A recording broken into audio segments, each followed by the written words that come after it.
स्वागत जी आया नूं। अज एक खास दिन मना रहे हैं असी पूरी दुनिया दे विच। शुरुआत असी इस शब्द तो करांगे जिस तो असी सारे जाणू हाँ। असी सारे जीवन जिउने हाँ। जीवन दो शब्दां दा मेल, जीव ते वन। जीव असी सारे, जीव जंतु, पंछी, परिंदे, वनस्पति। सो वन दे विच ये सारा वातावरण आ जाएगा, जिहदे विच वनस्पति भी आएगी, समुद्रां दा पानी भी आएगा, हवा भी आएगा, उहदे विच पूरा अंतरिक्ष तक आ जाता है, क्योंकि ये सारा कुछ साडे जीवन नूं चलाउंदा है। तो जीव ते वन दो शब्दां दा समेल बनता है। असी सारे साडे जन्म का जो अर्थ है, जे असी वनां नूं उहदे विचों कढ दईए तो जीव कल्ला नहीं रह सकता। वनां दे नाल नाल जीव चलेगा तां जीवन बनेगा। पर असी अज वनां दे दुश्मन हो चुके हाँ। अज असी प्रकृति के दुश्मन हो चुके हाँ। सिर्फ अपना फायदा देखते हाँ। प्रकृति नूं की नुकसान हो रहा है उहदे वल साडा कोई ध्यान नहीं है। ज़्यादातर लोगों का ध्यान नहीं है। बट कुदरत नूं प्यार करने वाले हमेशा बने रहणगे और कुदरत नूं प्यार करने वाले हमेशा कुदरत नूं अगे लैके तुरदे ने, हमेशा उस दे बारे गलबात भी करते हैं। और साडा भी यही मंतव है इस प्रोग्राम दे विच कुदरत बारे गलबात करन दा कि असी सारे जागरूक हो जाइए, जागिए, कुदरत नूं संभालीए। हजे भी जिवें पंजाबी च कहंदे ने ना, डुल्ले बेरां दा कुछ नहीं बिगड़िया। हजे भी सब कुछ सांभिया जा सकता है, वातावरण नूं संभालिया जा सकता है। सब तो पहला अपने अंदरों लालच कढ़ दईए। उस लालच नूं जदों असीं कढ़ देवांगे तां ही साडा वातावरण नाल जुड़ाव होएगा, कुदरत नाल जुड़ाव होएगा। जिउं-जिउं कुदरत नाल जुड़ांगे त्यों-त्यों तरक्की करांगे। सो ये सारियां गल्लां अज असीं करांगे। अज है वर्ल्ड एनवायरमेंटल हैल्थ डे, यानी कि साडे वातावरण की सेहत किद्दां दी है, उस सेहत तो जाणू होइए और उस सेहत ने साडी सेहत के उत्ते की असर करना है, उस बारे भी असी गलबात करिए। सो साडे नाल स्टूडियोज़ दे विच मौजूद ने मनीता जी, जो कि हैड ऑफ द डिपार्टमेंट ने भूगोल विभाग तो। सो अपने विषय के माहिर ते साडे नाल अज गलबात करनगे इस विषय के उत्ते कि पूरी दुनिया दे विच असी वातावरण नूं किवें संभाल सकते हाँ ते जिथे असी बैठे हाँ उत्थे असी अपना 1% किवें दे सकते हैं ताकि साढ़े सारिਆਂ ਦਾ 1% जुड़ के 100% बन जाए। बहुत बहुत स्वागत तुहाडा स्टूडियोज़ दे विच ते दूरदर्शन चैनल के सारे दर्शकों को मेरी प्यार भरी सत श्री अकाल। सो अज के दिन की मुबारकबाद भी बनती है, क्योंकि अज असी सारे जागरूक होने की गल करते हाँ। बलिहारी कुदरत वसिया सानू पवित्र गुरबाणी सिखाउंदी है। सो अज के दिन का महत्व जानना चाहुंदे, क्योंकि असीं तां मुढ़ कदीम तो ही कुदरत की गल करते आ रहे हैं, पर अज एक नवे रूप दे विच करनी है। सो अज के दिन का महत्व की है, किस तरह इसकी परिभाषा दोगे? सर, अज विश्व वातावरण सेहत दिवस है तो हर साल यह दिवस 26 सितंबर को मनाया जाता है। तो यह दिन का महत्व यह है कि यह दिन सानू एक प्लेटफॉर्म प्रोवाइड करता है, जिहदे जरिए आपां लोकां विच वातावरण की सेहत बारे ज्ञान का प्रसार करते हाँ। लोकां नू ते बाकी दियां जिहड़ियां अलग अलग देश है उन्हां नू भी जागरूक किया जाता है वातावरण की सेहत बारे, ते उन्हां च आपसी तालमेल बिठाया जाता है ताकि वो देश भी मिल जुल के वातावरण की सेहत लई अगे काम कर सकन। मतलब सारी दुनिया के देश एक दूजे नाल जुड़ जाए, बिल्कुल सर, बिल्कुल काम कर सकन। हाँ जी। वैसे असी देख रहे हैं कि इन्हां दिनां दे विच ना इटली दे विच लोग काफ़ी ज़्यादा इस चीज़ नूं लैके प्रदर्शन कर रहे हैं, बल्कि सड़कों ते उतरे हुए हैं इटली दे विच लोग कि तुसीं वातावरण नूं सांभो, संभालो, सारे मिल के संभालीए। सो हर दिन का कोई ना कोई मंतव है, मकसद है, और इस साल का भी कोई ना कोई मंतव मकसद रखा है जो असी एनवायरमेंटल डे मना रहे हैं पूरी दुनिया दे विच। इस साल की थीम रखा है इन्होंने, किस चीज़ का टीचा रखा हुआ है? इस साल सर टीचा यह है कि कुछ एक टिकाऊ विकास टीचे हैं जिन्होंने जे लागू करना है तो सानू अपने विश्व की जिहड़ी वातावरण सेहत प्रणाली उसनू मजबूत बनाना पएगा। कुछ गोल जो यूनाइटेड नेशन ने सर फिक्स किए सी कि ये आपां नू अचीव करने आ, जिद्दां कि धरती नू सुरक्षित रखना, साफ सुथरा रखना, जंगलों नू साफ रखना, फिर गरीबी हटाना। ये सारे सर कुछ गोल है। जिद्दां जलवायु तब्दीली हो रही है तो जलवायु तब्दीली दी जिहड़ी प्रॉब्लम है उस दे नाल किद्दां नजिठना है, ये सारे वो विकास टिकाऊ विकास टीचे हैं तो जिन्होंने पाण लई सानू अपने पूरे विश्व की जिहड़ी वातावरण सेहत प्रणाली नू मजबूत करना पएगा। ये टिकाऊ विकास की चीज़ है? टिकाऊ विकास का मतलब है सर, देखो जिद्दां अज आपां सारे लोग जिन्ने भी कुदरत के सोमे साडे कोल मौजूद हैं तो आपां उन्हां नू यूज़ कर रहे हैं, ਬਟ ਆਪਾਂ ਉਹਨਾਂ ਨੂੰ ਯੂਜ਼ ਇਸ ਤਰੀਕੇ ਨਾਲ ਕਰ ਰਹੇ ਹਾਂ ਕਿ ਆਪਾਂ ਬਾਕੀ ਦੇ ਜਿਹੜੇ ਸਾਡੀ ਆਉਣ ਵਾਲੀ ਪੀੜ੍ਹੀ ਹੈ ਉਹਦੀ ਪਰਵਾਹ ਨਹੀਂ ਕਰ ਰਹੇ ਕਿ ਅੱਜ ਦੇ ਜਿਹੜੇ ਕੁਦਰਤੀ ਸੋਮੇ ਆ ਕਿ ਉਹ ਸਾਡੇ ਯੂਜ਼ ਕਰਨ ਨਾਲ ਕੱਲ ਸਾਡੀ ਆਉਣ ਵਾਲੀ ਪੀੜ੍ਹੀ ਲਈ ਅਵੇਲੇਬਲ ਹੋਣਗੇ, ਉਹ ਇਹ ਯੂਜ਼ ਕਰ ਪਾਉਣਗੇ।